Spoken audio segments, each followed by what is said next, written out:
So welcome to MelbJVM. Awesome turnout. So clearly none of you hung over from the races yesterday. It's very good to see.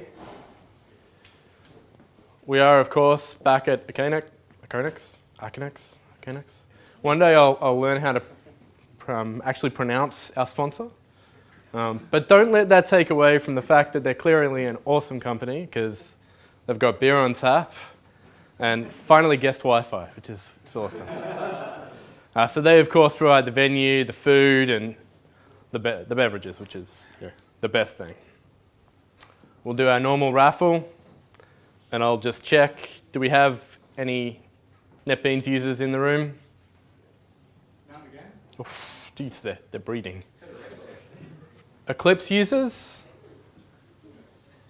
Okay, you can ascend tonight. We always get free licenses. You might get one for a year. So tonight, who here has heard of Monads? Who here understands Monads? Completely. So Andreas will be doing a presentation explaining to us mere Java developers this tight functional concept, which, given the turnout, is going to be very exciting. So I took this slide from Twitter, actually. I can't remember what conference. And so, if you've got a background in JavaScript, Ruby maybe, yeah. Java's not just for the old and boring big corporations. It's for exciting web shops and, unfortunately, Yahoo. News. RxJava 2.0 came out. Who uses RxJava here? Anyone? One guy? One guy is reactional? A couple of guys reactional? So I looked through the release notes and understood very little of it. But it is a 2.0 release, so it must be big. The second link there, we got, who's heard of mutation testing? Okay. Yeah, me neither until I was assembling this, actually. So mutation testing is basically stress testing your unit tests. So it tries to break your code and make sure that your tests actually fail. So, if you're like Ali here, you write terrible test code, you've finally got a tool to work that out officially. Purple.js. So who is a JavaScript developer or who has dabbled in the dark arts? Yeah. So Purple.js has been put forward as sort of an alternative to Node.js if you're running on the JVM. There's a link there. It's got some nice examples on to how to easily sort of combine your JavaScript code with your Java code, and you should check it out. The next one, a little bit more exciting if you're a hardcore Java man. You got JEP 295 ahead of time compilation. Whew. So this is pre-compiling your Java code so that startup time is quicker.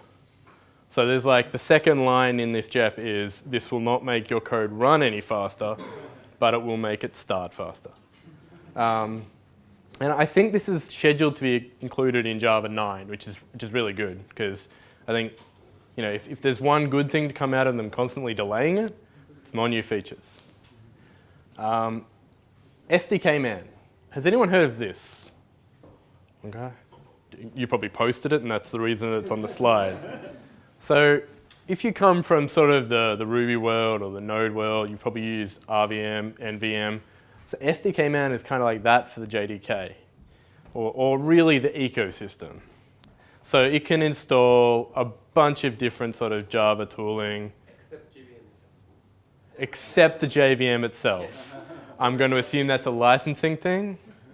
Except they're playing with that now, that's why it's on the news, because the next beta will let you install JDK. Well, that is awesome.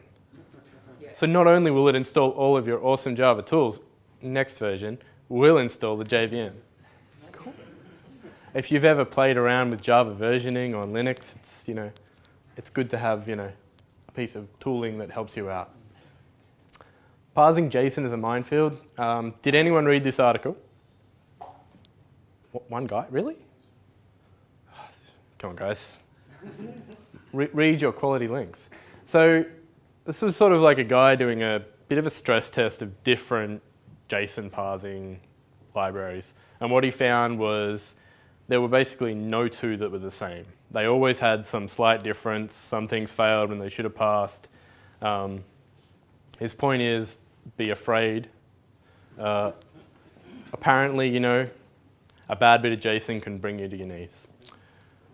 The full article is quite interesting. He does go through what will actually break. It's a good, he's done a great graphic where he's got every single JSON parser on Yeah, so Java and every other platform. with all of the different examples, it's quite nice. Didn't fit on a slide though. So next meetup, we got the pre-December. It was the December surprise, but someone changed my slide. The surprise being it's in November. So we'll be back here on the 29th. We will have speakers. They will be exciting. Just trust me. 29th is a Tuesday. Really? Yeah.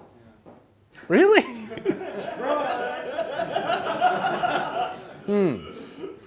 It's probably on the Wednesday then.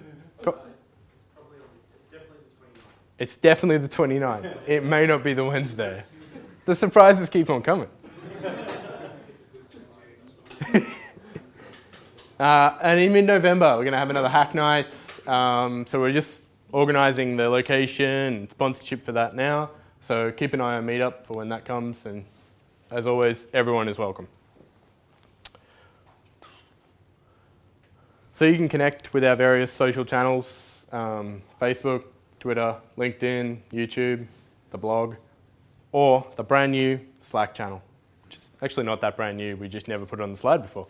So yeah, it gets a little bit of action during the week. You know, it's a good place to go, put a question to us, to all of you. So feel free to check it out. Okay, and with that, I think we'll hand over to Andres.